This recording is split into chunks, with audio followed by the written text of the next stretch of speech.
Buonasera a tutti. Questa sera revisionerò una pompa freno di un maggiolino del 71. La pompa in questione è una ATE dal diametro 19 mm, per l'esattezza 19,05 mm. Quest'auto è stata prelata da un maggiolino di provenienza tedesca. Infatti tutte le auto di provenienza tedesca sono caratterizzate dalla presenza sul fondo di questo antirombo, di questa catramina, che poi è arrivata ad essere spruzzata anche sulla pompa stessa. Questa catramina serve appunto a prevenire le auto che circolano in Germania dalla formazione di ruggine. In realtà con gli anni questa catramina tende a plastificarsi e la ruggine tende ad accentuarsi appunto tra la lamiera e la catramina stessa. Ok, procediamo con lo smontaggio. Allora, questa pompa ha come difetto che perdeva liquido qui dal circuito del posteriore. Allora ve la descrivo. Questo è il circuito dell'anteriore, questo è il circuito del posteriore. Questi sono i punti di attacco tubo freno sinistro, tubo freno destro, e questo è il punto dove accede il liquido dei freni dell'anteriore. Questo è dove accede il liquido dei freni del posteriore, e questo è il tubo di uscita che va direttamente al posteriore. Ok, questa pompa presenta un problema, quello di perdere liquido da qui, dal circuito del posteriore.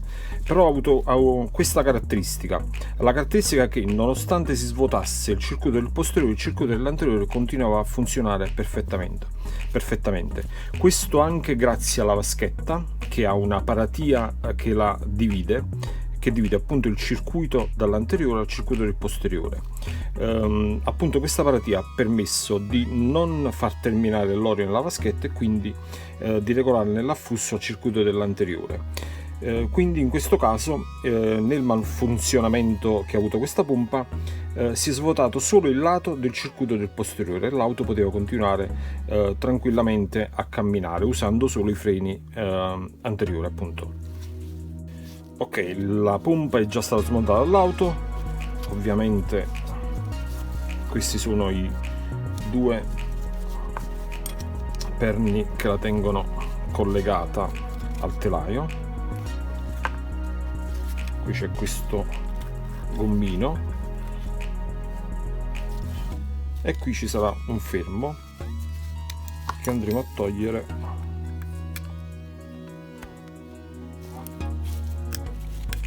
con un cacciavite.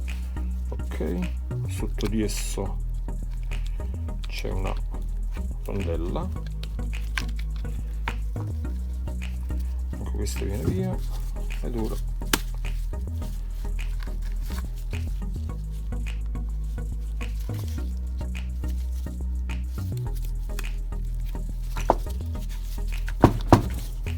ok, ora viene via il cilindro maestro. Questo è il cilindro maestro del posteriore, lo mettiamo da parte. Ok, per rimuovere il cilindro maestro del gruppo anteriore andremo a smontare questa con una chiave da 10.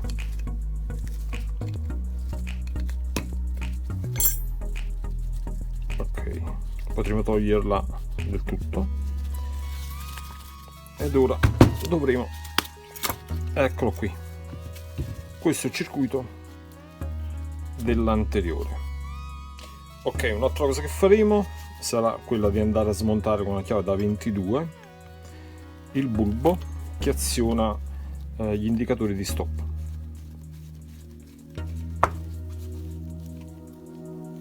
Ok, vi mostro nel dettaglio i due cilindri maestro. Questo è il cilindro maestro dell'anteriore, del circuito dell'anteriore, questo è quello del posteriore.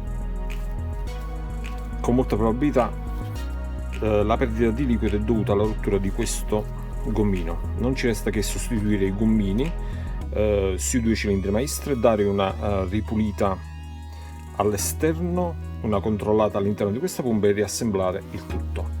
Ok, possiamo procedere in modo molto semplice a controllare il funzionamento del bulbo presente sulla pompa che aziona le luci stop del nostro maggiolino. La prima cosa che ho fatto in questo caso, l'ho pulito con un piccolo filo di ferro all'interno, ci ho spruzzato dello sbloccante, l'ho lasciato agire anche per alcuni giorni, poi l'ho ripulito, ho rispruzzato dello sbloccante, fatto questo processo per alcune volte. In seguito, con questo tester portato in posizione suono, come vi mostro ora, andremo a collegare un polo su uno spinotto e un polo su un altro spinotto, e con un ferro come questo andremo a verificarne il funzionamento.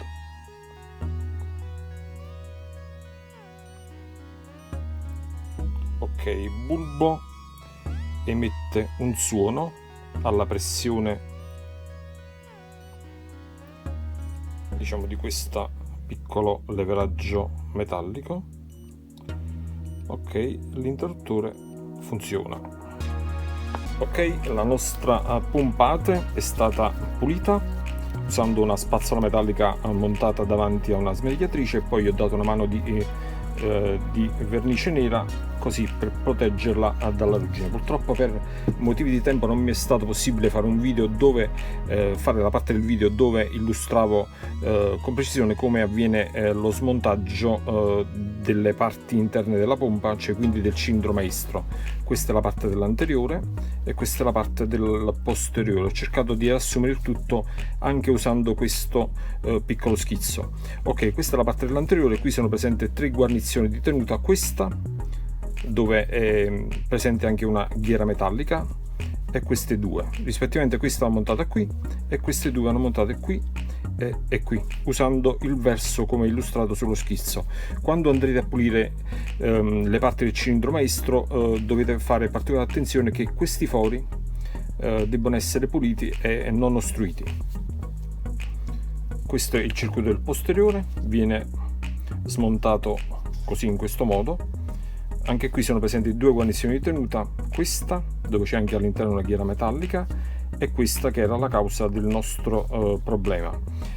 Questa va montata in questo posto, mentre quest'altra va montata qui alla base. Anche qui sono presenti dei fori all'interno del cilindro sul cilindro maestro, come potete vedere, e dovete fare molta attenzione a pulire il tutto e far sì che i fori non sono ostruiti. Ok, possiamo procedere con il montare la parte anteriore del cilindro maestro. Ok, ovviamente per andare a revisionare il cilindro maestro della nostra pompate abbiamo acquistato un kit di revisione da una ditta spagnola, Fren Kit. La cui marca è la Fren Kit. In realtà non ne ho trovati tanti in rete, sono riuscito a reperire questo ad un prezzo davvero concorrenziale. Ok, andiamo ad aprirlo.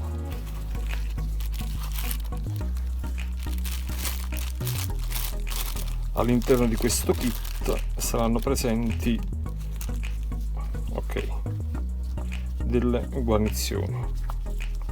Ok, riassumiamo le guarnizioni che abbiamo trovato. Questa viene posta qui alla fine del cilindro maestro, e queste sono le guarnizioni di tenuta.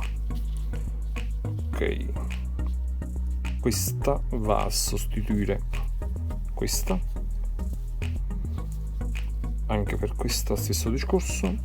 Questa è la guarnizione di tenuta al quale va aggiunto la ghiera metallica, stessa cosa per questa, e questa è la guarnizione che viene montata alla fine del posteriore del cilindro maestro. Ok, le 2 rondelle non le useremo quelle originali.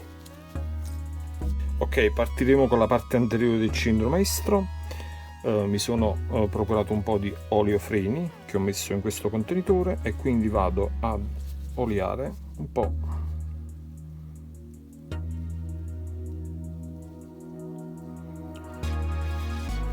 la guarnizione di tenuta che andrò a inserire in questo posto, in questo verso.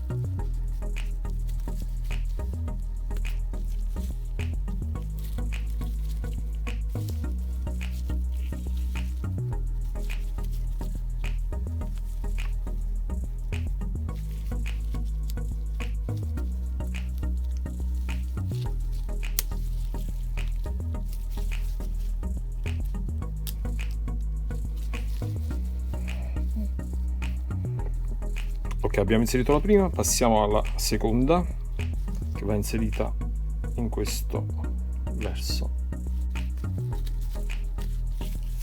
Quindi giriamo con un cacciavite. Ok, è andata subito al suo posto. Ok, la terza è questa ghiera va inserita qui con questa rondella in questo modo. Successivamente andremo a fissare questo fermo sulla molla. Ok, l'anteriore è fatto. Ok, possiamo passare al posteriore. Questo, quindi questa piccola ghiera metallica va ad inserirsi nella nuova guarnizione di tenuta. Mettiamo un poco d'olio,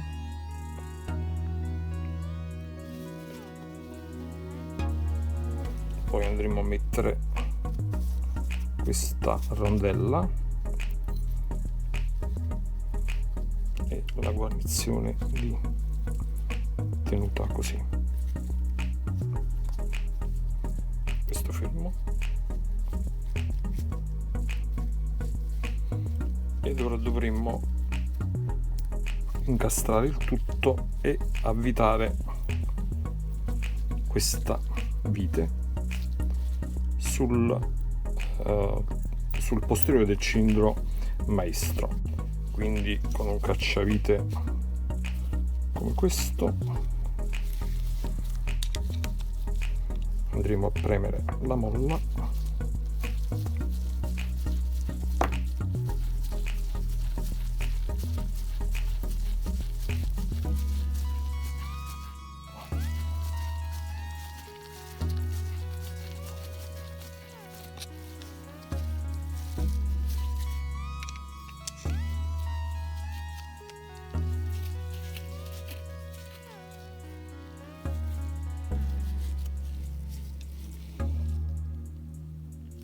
ok.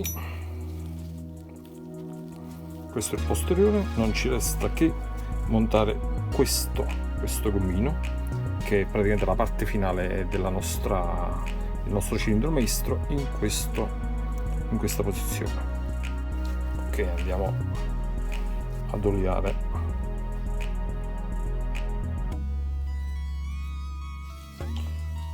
il gommino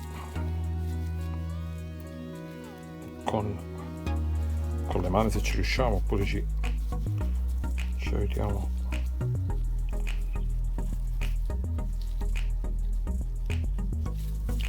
con un cacciavite.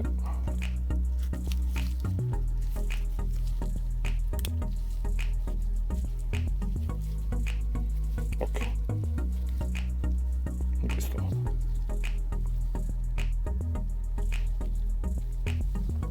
Ok, quindi se avete seguito lo schizzo che ho qui di fronte a me, noterete in giallo le guarnizioni di tenuta e la direzione nella quale vanno montate.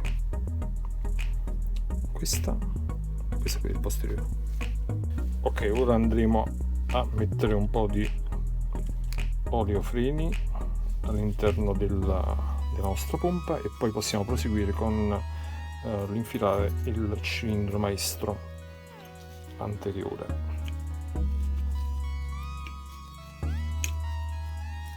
Ok, usiamo questa chiave a pipa per infilarlo fino in fondo. Lo stesso sarà bloccato con questa piccola vite da 10, quindi andremo a spingerlo fino in fondo e avvitiamo la nostra vite che fungerà da fermo. Ok, non so se riuscite a vedere, ma la vite andrà a bloccare la parte anteriore, il cilindro maestro. Ok, possiamo passare alla posteriore.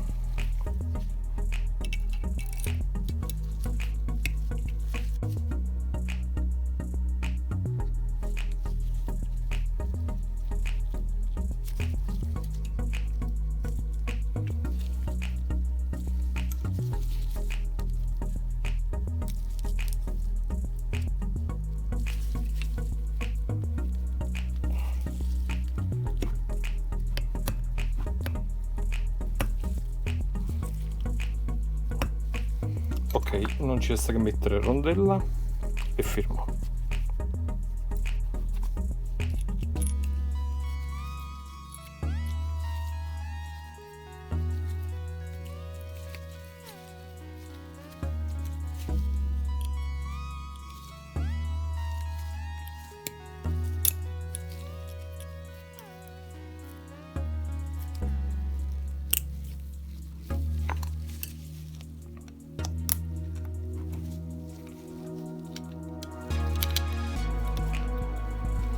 Ok, questo risulta abbastanza semplice anche da inserire con le mani.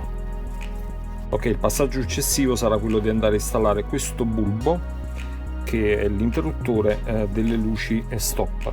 Va installato qui. Prima di installarlo mettiamo sulla filettatura una piccola goccia d'olio. Va in questa posizione. Questi due innesti sono gli innesti dei raccordi del circuito anteriore e questo è del posteriore. Ok, per avvitare questo ci vuole una chiave da 22. Lo avvitiamo fino in fondo senza serrare tantissimo.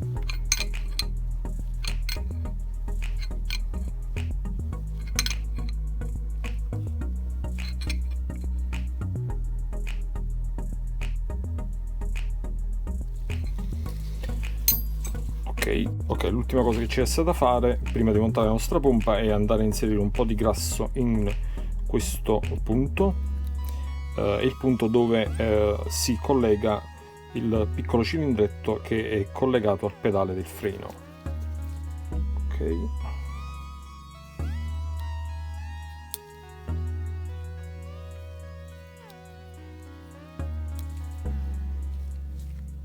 non ci resta che collegare la nuova guarnizione. Aggiungo un po' di grasso per proteggerlo diciamo dalla ruggine, dal formarsi della ruggine.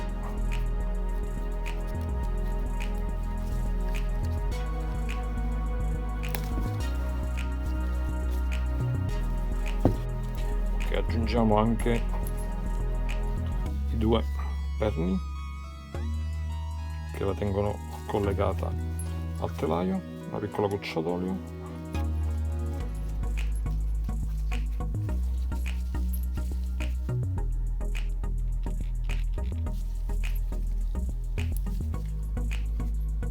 ok, direi che l'operazione di revisione della nostra pompa ATE è terminata. Non ci resta che andarla a installare sul maggiolino e vedere se funziona tutto. Allora il nostro video termina qui. Vi ho mostrato come con un semplice kit di revisione del valore diciamo di circa una ventina di euro, in questo caso è di questa marca spagnola Fren Kit. Dicevo, con questo semplice kit è possibile ripristinare e revisionare una pompa freno come questa ATE 19 mm, che ha un valore commerciale tra i 250, che va tra i 250 e i 350 euro. Purtroppo per motivi di tempo non vi ho potuto illustrare tutte le fasi di smontaggio, però ho cercato di fare la fase di montaggio nel modo più minuzioso e possibile. Spero comunque di esservi stato utile. Se questo video vi è piaciuto, lasciatemi un like, magari condividetelo con gli amici. Vi saluto a tutti, ciao, alla prossima.